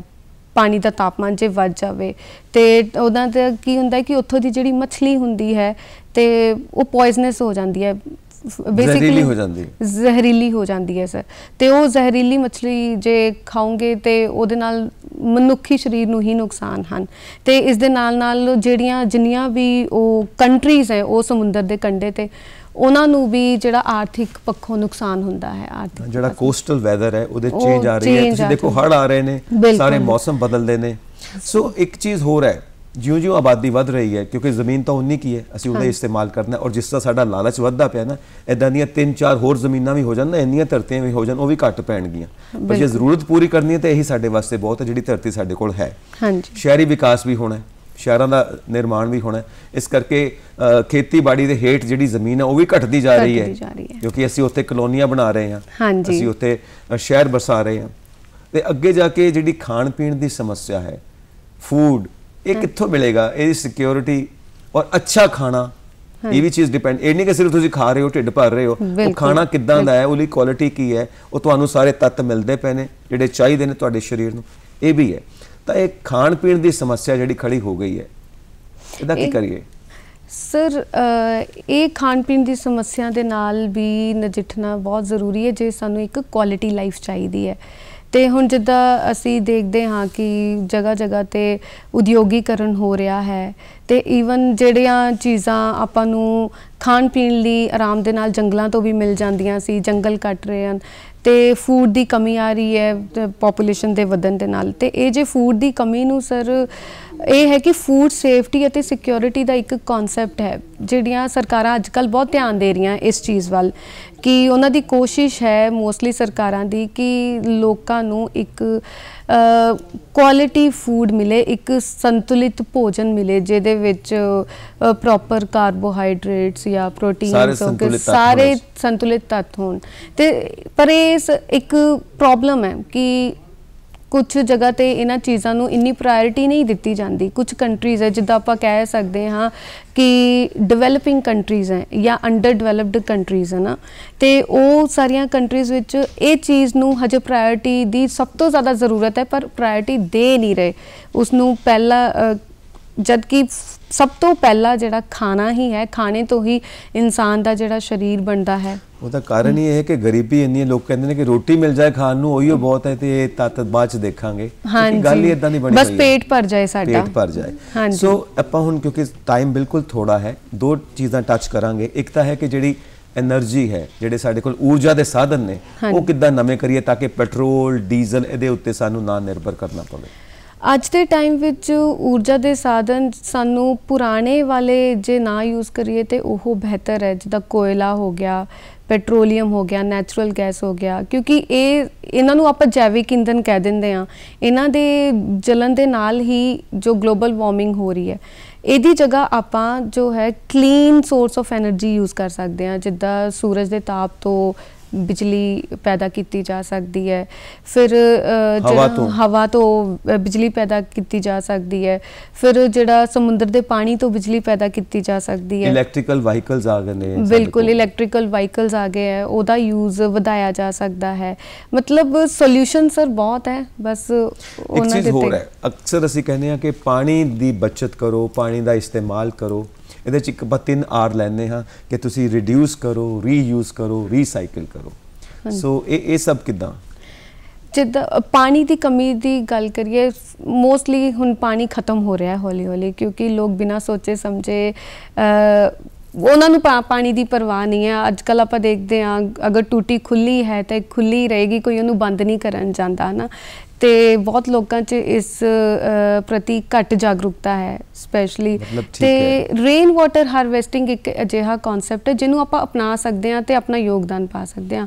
ਯਾਨੀ ਕਿ ਬਾਰਿਸ਼ ਦੇ ਪਾਣੀ ਦਾ ਇਸਤੇਮਾਲ ਕਰੋ, ਪਰ ਕਿਤੇ ਉਹ ਐਸਿਡ ਨਾ ਹੋਵੇ, ਉਹਦੇ ਵਿੱਚ ਪੋਲਿਊਸ਼ਨ ਕਰਕੇ ਉਸ ਦੀ ਜਾਂਚ ਕਰਕੇ ਹੀ ਉਹਨਾਂ ਇਸਤੇਮਾਲ ਕਰਨਾ ਚਾਹੀਦਾ। ਸੋ ਤੁਸੀਂ ਇੱਕ ਕਨਸੈਪਟ ਮੈਨੂੰ ਦੱਸ ਰਹੇ ਹੋ ਕਿ 3R, ਉਹ ਤੁਹਾਡਾ ਇੱਕ ਸੰਦੇਸ਼ ਵੀ ਹੋ ਜਾਏਗਾ। ਉਹ 3R ਦਾ ਕਨਸੈਪਟ ਕੀ ਹੈ? 3R ਦਾ ਕਨਸੈਪਟ ਹੈ ਕਿ ਰਿਡਿਊਸ, ਰੀਯੂਜ਼ ਤੇ ਰੀਸਾਈਕਲ। ਜੀ, ਰਿਡਿਊਸ ਦਾ ਮਤਲਬ ਹੈ ਕਿ ਆਪਾਂ ਜਿਹੜੀ ਚੀਜ਼ ਵਾਤਾਵਰਣ ਤੋਂ ਬਹੁਤ ਔਖੇ ਤਰੀਕੇ ਨਾਲ ਮਿਲ ਰਹੀ ਹੈ ਜਾਂ ਇੱਕ ਵਾਰ ਆਪਾਂ ਉਹਨੂੰ ਯੂਜ਼ ਕਰਨ ਤੋਂ ਬਾਅਦ ਸ਼ਾਇਦ ਉਹ ਅਗਲੀ ਵਾਰ ਸਾਡੇ ਲਈ ਅਵੇਲੇਬਲ ਨਾ ਹੋਵੇ, ਤੇ ਆਪਾਂ ਕੋਸ਼ਿਸ਼ ਕਰੀਏ, ਜਾਂ ਉਹਦਾ ਵਾਤਾਵਰਣ ਨੂੰ ਨੁਕਸਾਨ ਹੈ ਤੇ ਆਪਾਂ ਕੋਸ਼ਿਸ਼ ਕਰੀਏ ਕਿ ਉਸ ਚੀਜ਼ ਦੀ ਵਰਤੋਂ ਘੱਟ ਕਰੀਏ। ਜਿੱਦਾਂ ਪਲਾਸਟਿਕ ਹੋ ਗਿਆ ਜਾਂ ਮੈਟਲਸ ਹੋ ਗਈਆਂ, ਕਿ ਇਹ ਉੱਦਾਂ ਦੇ ਚੀਜ਼ਾਂ ਹਨ ਜਾਂ ਕੁਦਰਤੀ ਸੋਮੇ ਹਨ ਜਿਹੜੇ ਰੀਨਿਊ ਹੋਣ 'ਚ ਟਾਈਮ ਲੈਂਦੇ ਆ, ਤੇ ਆਪਾਂ ਨੂੰ ਇਹਨਾਂ ਦੇ ਉੱਤੇ ਡਿਪੈਂਡ ਨਹੀਂ ਰਹਿਣਾ ਚਾਹੀਦਾ। ਦੂਸਰਾ ਹੈ ਸਰ, ਆਪਾਂ ਜਿਹਦੀ ਗੱਲ ਕਰਦੇ ਹਾਂ ਰੀਯੂਜ਼ ਦੀ ਗੱਲ ਕਰੀਏ, ਤੇ ਆਪਾਂ ਨੂੰ ਚੀਜ਼ਾਂ ਨੂੰ ਇੱਕ ਵਾਰ ਯੂਜ਼ ਕਰਨ ਦੀ ਬਜਾਏ, ਸਿੱਟਣ ਦੀ ਬਜਾਏ ਉਸਨੂੰ ਦੁਬਾਰਾ ਯੂਜ਼ ਕਰ ਲੈਣਾ ਚਾਹੀਦਾ ਹੈ। ਜਿੱਦਾਂ ਮੈਂ ਪਹਿਲੇ ਵੀ ਸਰ ਗੱਲ ਕੀਤੀ ਸੀ ਰੇਨ ਵਾਟਰ ਹਾਰਵੈਸਟਿੰਗ ਕੀ, ਕਿ ਜਦੋਂ ਮੀਂਹ ਪੈਂਦਾ ਹੈ ਤੇ ਮੀਂਹ ਦੇ ਪਾਣੀ ਨੂੰ ਆਪਾਂ ਸਟੋਰ ਕਰਕੇ ਰੱਖ ਸਕਦੇ ਹਾਂ। ਸਟੋਰ ਕਰਕੇ ਰੱਖਣ ਨਾਲ ਘਰਾਂ 'ਚ ਉਸਨੂੰ ਯੂਜ਼ ਕੀਤਾ ਜਾ ਸਕਦਾ ਹੈ ਜਾਂ ਗਰਾਊਂਡ ਵਾਟਰ ਲੈਵਲ ਨੂੰ ਵਧਾਇਆ ਜਾ ਸਕਦਾ ਹੈ, ਤੇ ਉਹ ਸਰ ਰੀਯੂਜ਼ ਦੀ ਐਗਜ਼ਾਮਪਲ ਹੋ ਜਾਂਦੀ ਹੈ ਆਪਣੇ ਕੋਲ। ਰੀਸਾਈਕਲ ਜਿੱਦਾਂ ਆਪਾਂ ਵੇਸਟ ਦੀ ਗੱਲ ਕਰ ਰਹੇ ਹਾਂ, ਕਿ ਆਪਾਂ ਜਿਹੜਾ ਕੂੜਾ ਹੈ ਤੇ ਉਸ ਤੋਂ ਵੀ ਕੰਮ ਲਿਆ ਜਾ ਸਕਦਾ, ਉਸ ਤੋਂ ਕੰਪੋਸਟ ਬਣਾਈ ਜਾ ਸਕਦੀ ਹੈ। ਜਿੱਦਾਂ ਮੈਂ ਸਵੀਡਨ ਦੀ ਸਰ ਗੱਲ ਕੀਤੀ ਸੀ, ਉਹ ਵੇਸਟ ਨੂੰ ਰੀਸਾਈਕਲ ਹੀ ਕਰ ਰਹੇ ਹੋ।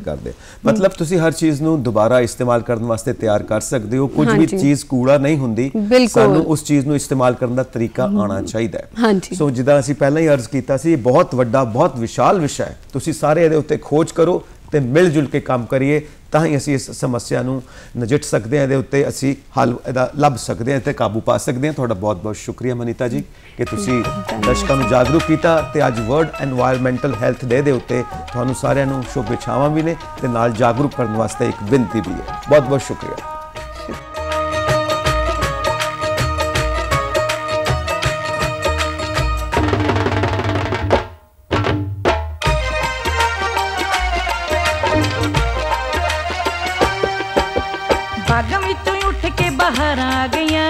ਹੱਥ ਨੇ ਖੰਡਾਉਣ ਮੁਟਿਆਰਾਂ ਆ ਗਈਆਂ, ਬਾਗਾਂ ਵਿੱਚੋਂ ਉੱਠ ਕੇ ਬਾਹਰ ਆ ਗਈਆਂ। ਹੱਥ ਨੇ ਖੰਡਾਉਣ ਮੁਟਿਆਰਾਂ ਆ ਗਈਆਂ, ਅੰਬਰਾਂ 'ਚ ਪੂੰਜਾਂ ਦੀਆਂ ਡਾਰਾਂ ਆ ਗਈਆਂ। ਸੂਰਜ ਸੁਨੱਖੀਆਂ ਨੇ ਨਾਰਾਂ ਗਈਆਂ। ਧਰਤੀ ਦਾ ਵੇੜਾ ਸਦਾ ਹੱਸਦਾ ਰਹੇ, ਧਰਤੀ ਦਾ ਵੇੜਾ ਸਦਾ ਹੱਸਦਾ ਰਹੇ। ਰੰਗਲਾ ਪੰਜਾਬ ਸਾਡਾ ਵਸਦਾ ਰਹੇ, ਰੰਗਲਾ ਪੰਜਾਬ ਸਾਡਾ ਵਸਦਾ ਰਹੇ। ਰੰਗਲਾ ਪੰਜਾਬ ਸਾਡਾ ਵਸਦਾ ਰਹੇ, ਰੰਗਲਾ ਪੰਜਾਬ ਸਾਡਾ ਵਸਦਾ ਰਹੇ।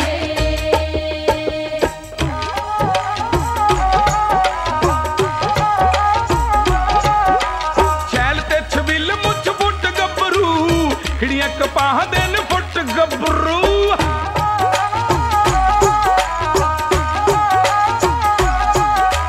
ਛੈਲ ਤੇ ਛਬੀਲ ਮੁੱਛ ਫੁੱਟ ਗੱਭਰੂ, ਖਿੜੀਆਂ ਕਪਾਹ ਦੇ ਨ ਫੁੱਟ ਗੱਭਰੂ।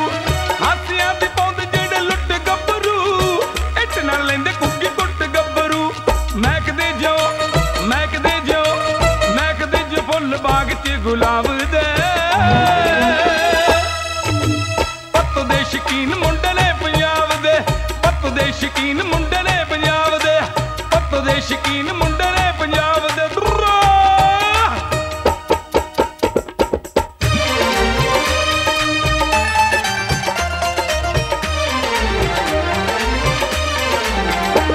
ਜੁੱਤੀ ਨੋਕਦਾਰ ਪਾਉਣ ਸ਼ੀਸ਼ੇ ਕੁੜਤੀ ਨੂੰ ਲਾਉਣ, ਜੁੱਤੀ ਨੋਕਦਾਰ ਪਾਉਣ ਸ਼ੀਸ਼ੇ ਕੁੜਤੀ ਨੂੰ ਲਾਉਣ। ਲੈਣ ਫੁਲਕਾਰੀਆਂ ਮਾਲਵੇ ਤੋਂ ਆਈਆਂ ਨੇ ਸ਼ੌਕੀਨ ਨਾਰੀਆਂ, ਮਾਲਵੇ ਤੋਂ ਆਈਆਂ ਨੇ ਸ਼ੌਕੀਨ ਨਾਰੀਆਂ, ਮਾਲਵੇ ਤੋਂ ਆਈਆਂ ਨੇ ਸ਼ੌਕੀਨ ਨਾਰੀਆਂ।